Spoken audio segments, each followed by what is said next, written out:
La vidéo explore les raisons et les conséquences de l'attaque japonaise sur Pearl Harbor le 7 décembre 1941, un événement clé de la Seconde Guerre mondiale.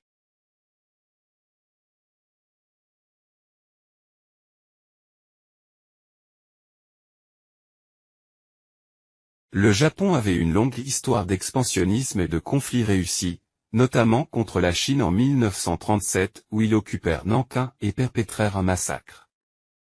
Les États-Unis réagirent en imposant des sanctions économiques, notamment en cessant les exportations de pétrole vers le Japon.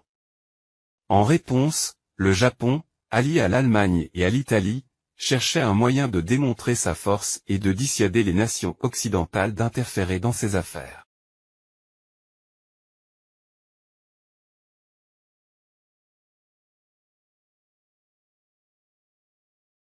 Pearl Harbor, bien que abritant la flotte du Pacifique, était une base relativement peu défendue, et les Américains ne s'attendaient pas à une attaque japonaise si loin de Tokyo.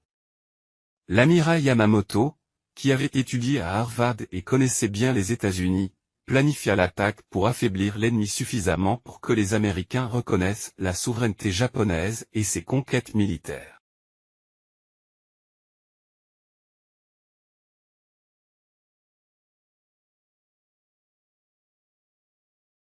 Le matin du 7 décembre 1941, le Japon déploya 2 vagues d'attaques impliquant 40 avions torpilleurs, 103 bombardiers de haute altitude, 131 bombardiers en piqué et 79 chasseurs, accompagnés de 11 destroyers, 2 croiseurs lourds, 2 cuirassés et 35 sous-marins.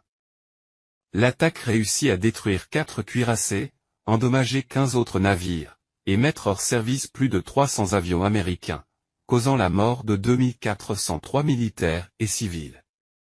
Le cuirassé USS Arizona fut particulièrement dévasté et reste un symbole de cette tragédie.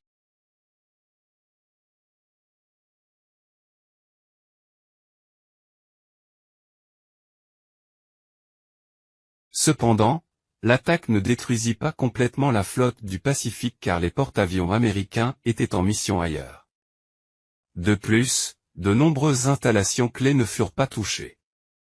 En fin de compte, Pearl Harbor permit aux États-Unis de devenir une véritable puissance maritime, et aujourd'hui, ils disputent le Pacifique avec la Chine.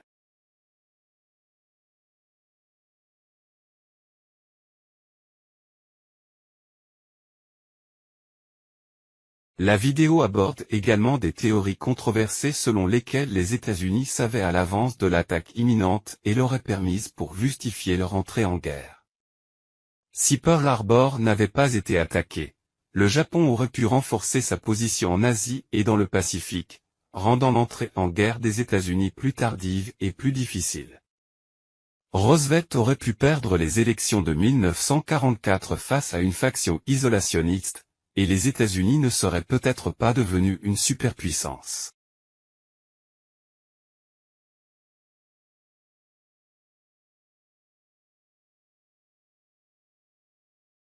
La vidéo se termine en posant une question aux spectateurs. Si le Japon n'avait pas attaqué Pearl Harbor, pensez-vous que les États-Unis seraient entrés de toute façon dans la Seconde Guerre mondiale? Elle invite les spectateurs à laisser leurs commentaires et à s'abonner pour découvrir d'autres événements militaires marquants de l'histoire.